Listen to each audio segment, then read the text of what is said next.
Hey, my name is Jared Moon, and I'm part of a group of underground athletes you've probably never even heard of before. We don't rely on fancy equipment for training, and most of us don't even have gym memberships. In fact, our motivation comes from within. You see, we have jobs, families, and responsibilities, but we still have big goals, and they aren't getting achieved at a global gym. For that reason, we have to do things differently. Our training has to be smarter.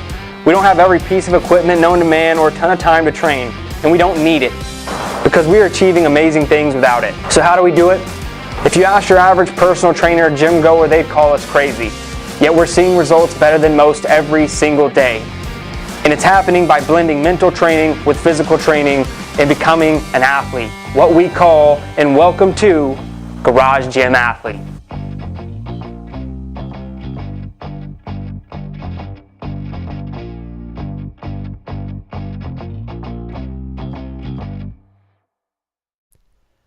All right, ladies and gentlemen, Jared Moon here, and welcome to the Garage Gym Athlete podcast. And here with me today is Josh Kiker. How's it going, man? Good, bud. All right, so I want to know who you are, what you do, and how you train. Yeah, so like you said, my name is Josh Kiker. I grew up in a small town, Alabama. Played baseball growing up. That was majority of my exercise and conditioning. From there, in high school, I had a recruiter come to our high school, and he said, "Hey, who likes to jump out of airplanes? Who wants to rappel?" I was like, "Me? Who doesn't?" Yeah. So I decided to join the National Guard and went and did that, and that was my first introduction into strength and conditioning. Graduated, went to college. From there, just made sense for me to go into the ROTC. And I was in an engineering program doing ROTC, so just kind of continued doing strength and conditioning through that program, but nothing major. I'm not lifting heavy weights or anything. It's mostly body weight stuff, running. Let's see. So at that time, life happened. Married, moved to closer to home up in North Alabama. And next thing I know, I'm mid-30s, out of shape, and kind of that competitive spirit, that competitive drive's kind of gone. So I was looking for something just kind of get me going again. And that was when I found CrossFit. And it was kind of just an easy transition. It was group settings, high intensity, just, competitive stuff, with all the other guys. And it really got me going. I got bit by the CrossFit bug pretty hard. I was the guy in my cube at the office, kind of practicing my pistols and nice.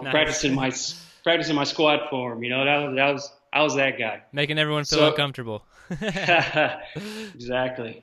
But yeah, man, I was just trying to, I wasn't where I wanted to be in my fitness journey. I wanted to be RX on everything. So I'd go home and start doing my research. How can I get better at this stuff? Because at the CrossFit gym, you've only got an hour, 15 minutes kind of do what you can do, and then they're running you out of there. So I started talking to the coach, like, "Hey, coach, what can I do to get better at this stuff?" And his answer was, "Well, you just come more." And I was like, "Well, that doesn't really work for me. I'm starting a family, got other priorities." So that was when I started browsing the internet, came across this website, End of 3 Fitness, where, start talking about a bunch of DIY stuff. A lot of the things that you were talking about in your blog was right along the same lines of what I was experiencing. It was the strength gains really weren't there at CrossFit. Nothing against it. I loved it, got me going, but for me, it was more beat my head against the wall. Trying to get a better Fran time when after about 2 years, I really wasn't seeing the gains that I thought I should be seeing. That's when I just started, thinking about ways where I could get better and what was best for me. Well, about that time, my daughter was born, and, priorities shifted, and being at home and not spending that $100-something a month really sounded like a good idea to try to cut that out of the budget. And so, yeah, man, think it's been about a year and a half ago. I became a garage gym athlete. Haven't looked back since. That's awesome, dude. And what kind of equipment or gear are we working with in your garage gym? So, yeah, I started off with just a cheap Amazon squat rack. I was just doing what I could to kind of get by, but that didn't last long. And when I made my first garage gym purchase, it was a big package from Rogue Fitness. I got me an Ohio bar with about 160 pounds of weights, kind of the supplement. I already had some other stuff. I already had 300 pounds of stuff from one of the big box stores. So that put me over 400 pounds, which is more than I needed. And then when I was following your website, I think the first DIY thing I did was a plyo box. And it's a good entryway into the DIY world, is the plyo box. Yeah. Right. And I consider myself a pretty handy guy. I mean, I'm no carpenter by any means, but it was fairly simple. And the next one was probably some parallettes, and those really come in handy for like L-sits and whatnot. And main reason I really wanted those too was just for doing some deficit handstands. Let's see what else. Probably my third or fourth DIY project were my jerk boxes. And it pretty much came, I'd say 95% from your website. I tweaked it a little bit just because, I'm not the same height as you. So I've used, and like I said, I'm not exactly a carpenter. So I wanted to use a lot of 2x8s instead of the 2x12s and the 2x6s and things. But yeah, out of all of the things that I've done DIY, my jerk boxes are definitely my number one favorite piece of equipment. And do you use them just for Olympic lifting, or you use it for a lot of other stuff too? Well, I use it mostly for all overhead stuff. I mean, it's just being able to drop it on those things and I have to trying to catch it in the front rack position. Man, it makes a world of difference. And I don't know. I mean, other than that, I really haven't found another use for it other than just for anything overhead. Yeah, you put them close together and do dips, but there's not a ton, or really high box jumps if you're ready for it. Yeah. All right, man. So I got kind of why you wanted to start a garage gym. Sounded like, while you enjoy CrossFit, they just didn't really provide you an opportunity to get better how you wanted to, and so to save a little bit money on the monthly membership and pursue fitness on your own, you started a garage gym.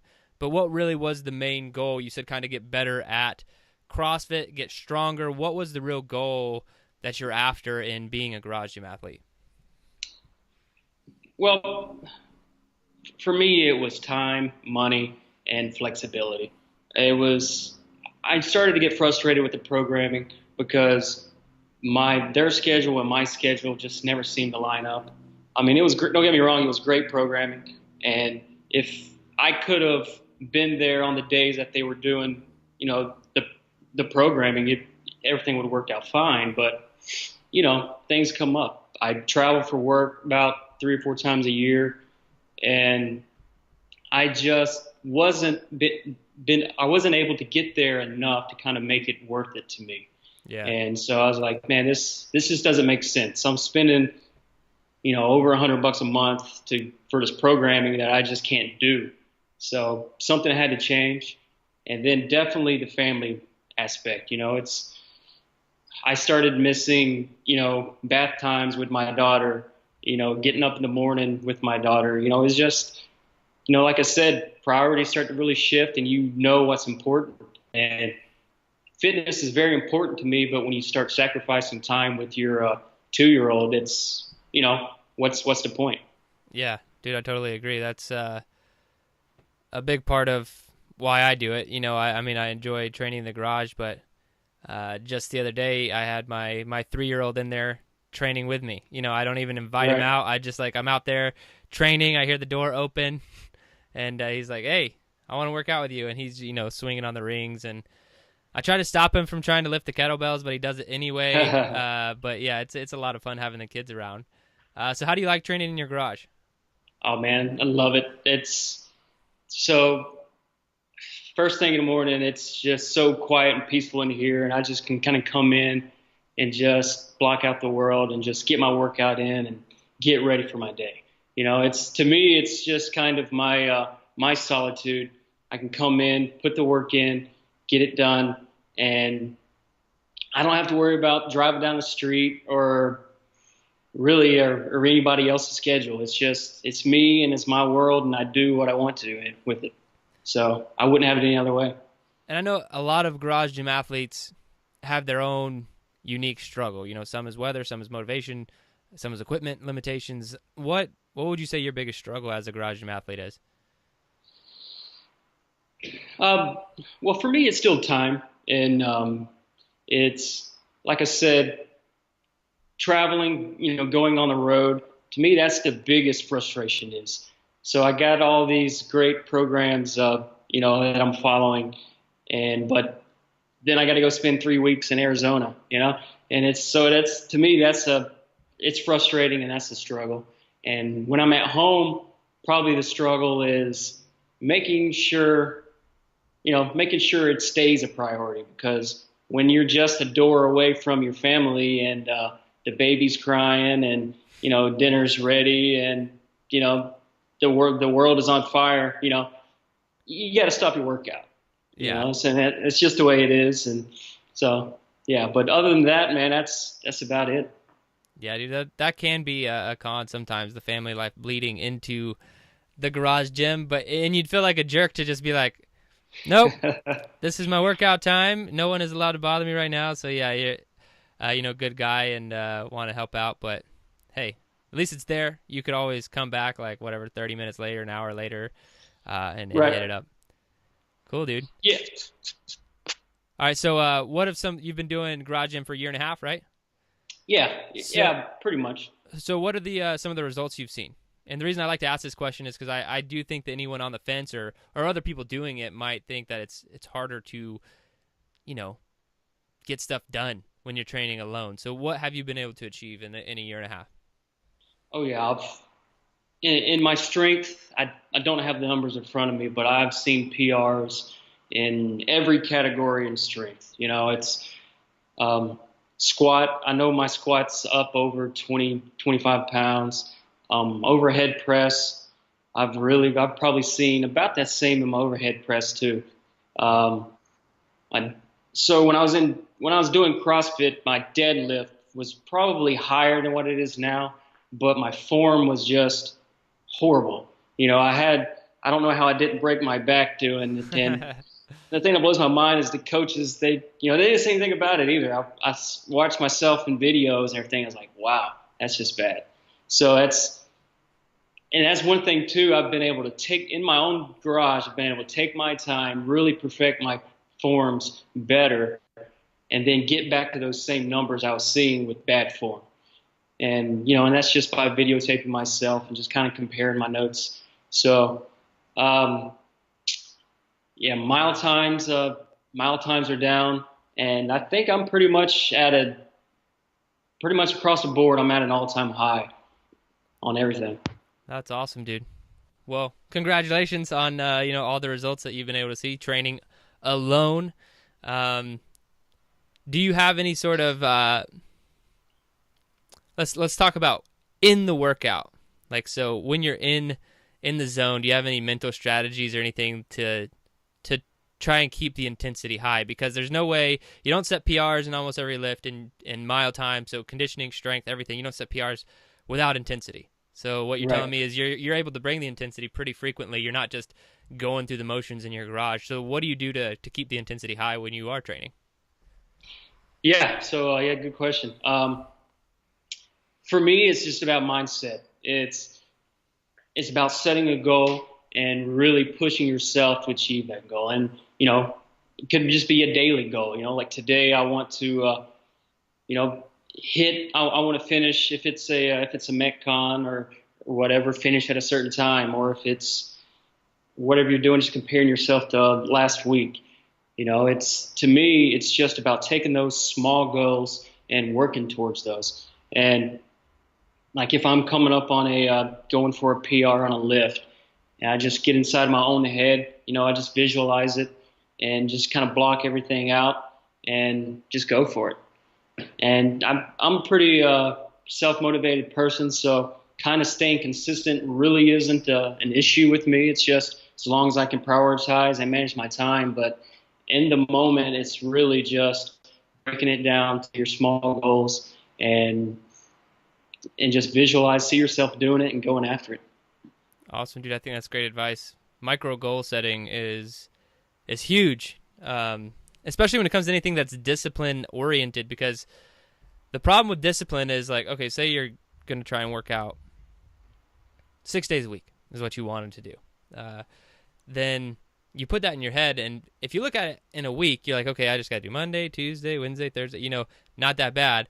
But when you look out to a year, you're like, my brain's hurting a little bit. Like I got to do this almost every day of the week for an entire year. Then it gets like mentally exhausting. And that's, if people zoom out too far, you could fail. So I think micro goals is a great way to get stuff done, to keep it short there.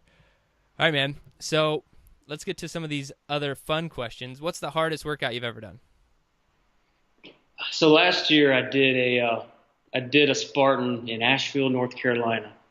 And then, it was brutal. So the first Spartan I did was a sprint. It was just like the lowest level. So I said, hey, let's jump up to this super. Well, what I didn't know were that year in that Asheville, they were doing they had a bunch of celebrities there. And for whatever reason, it was just insane. I mean, don't quote me on this, but I think the elevation gain was about 3,000 meters, I want to say. Wow. If I don't know if that makes sense, but that's what I remember it being. It was crazy. It was one of those where there were people laid out on the side of the trail just kind of resting. I think I saw one guy kind of just like asleep. Dude, it was brutal. I mean, being from Alabama, I don't really train hills as much as I should. And so that was probably 80% of the course, it seemed, was uphill. And it was, devastating. And they planned that one well. That's awesome. Yeah, right. Yeah, if you're up in North Carolina now, anywhere near the Black Mountains, go check that out. Yeah, I'll try. I'll check it out for sure. All right, man. In your opinion, what's the best activity for building mental toughness? For me, mental toughness just on a day basis is owning your morning. It's just, and for me, what that means is getting up in the first 15 minutes. If you're a Christian, you can do this. This is what I do. Spend 5 minutes just kind of listening to a little worship music. Spend another 5 minutes getting in the Word, and then another 5 minutes just praying. And if you're not a Christian, you can do the same thing. Just you can meditate, you can read, you can listen to whatever it is that kind of pumps you up, or just kind of gets you in the zone. And once I kind of own my day, it just seems like the rest of the day kind of goes as planned, and it's just everything just seems to work out. Yeah, I'm a big morning routine fan, so I think that's great. And it does take. Do you do it every day, 7 days a week, or do you allow yourself a day off, or how do you work it? I try to stay mostly if I'm not working out that day, and if it's a slow day, I may just kind of be a little lazy and not do that. But if it's just a routine day and I'm getting a workout in, I like to kind of come in my garage where it's just me, and I can kind of really just kind of get in my own head and just do it that way. Awesome. So probably, 3-4 days a week at least. Awesome. All right. If you could only have one piece of equipment to train with for the rest of your life, what would it be? For me, it's got to be the kettlebell. All right. mean, my family is spread out all over the Southeast, and we're always on the road, it seems. And so grabbing that kettlebell, throwing it in the back seat, and I can do whatever I want to over the weekend. I don't have to. It seems like every time we're on the road, it's always on a holiday, and all the gyms like to close on the holiday unless you have 24-hour access, which isn't the case. So it's, yeah, man, you can just go out in the backyard, do a few swings, do the one man, one kettlebell, whatever, and, go for a run. And there's your workout. Awesome, dude. Yeah. Kettlebell is becoming more prominent in this. I get to ask this question to so many people, and it always was barbell, and now it's kind of like it's taking a shift, So I think it's very, very, very cool. Yes. Very flexible. All right, man. So wish list item. If Joe were here, he'd want this question asked. So if you could have any piece of equipment delivered to your garage today, what would it be? Rower. Yeah. Yeah. It's been on my list for probably for over a year now. And Black Friday was when I was planning on getting it, but we found out we were having our second child, so I'm kind of putting that on hold. It's on the back burner again. So the rower. Something always happens like that, Right. Another kid or I don't know, your water heater goes out right when you're about to pull the trigger on a big purchase or something. It always seems to happen that way. All right, man. So what would it be? Your best advice for all the garage gym athletes out there listening to this? So for me, this is two parts, and I've heard a lot of people say this already. It's about finding your purpose or knowing your why. And for me, I like to take it one step further. It's find your purpose and then make the difference. Because if you're just finding your purpose, that's great and all, but you're not really doing anything with that unless you're making the difference. So it's, and for me, what that means is I'm in here working out, doing what I need to do to stay fit and stay healthy so I can have longevity in my life. And my kids and my wife, they see that, and just like you said, I'll be in here doing push-ups, and my daughter, she'll come in and she'll turn them into weighted push-ups, or she'll be wanting me to pick her up and hang onto the pull-up bar. It's just things like that. I know that, the shallow part or the aesthetics of it, it doesn't matter as much as just being able to go through life, picking yourself up off the ground, getting up out of your chair, and just doing those things that you need to do for the rest of your life. I mean, my wife's grandfather, he had bad knees and never had them fixed, so he had horrible lower body strength. And then once he got to the point where he couldn't do what he wanted to do, he just quit. He just didn't really have anything to strive for anymore. And so it wasn't long after that he passed. So it's, to me, that really hit home. And that's the things that I want to do for me and my family, is just have that longevity and just keep doing what I can do and just to have the quality of life.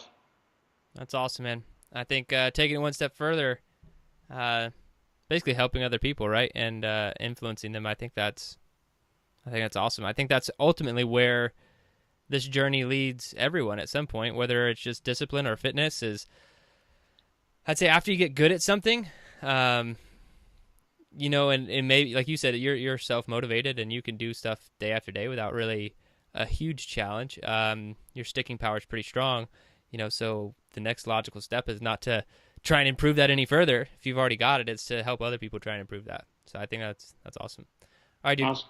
It's been a blast chatting with you, and I can't wait to get this episode out there to the world. But Josh, thanks for being on the show. Thank you.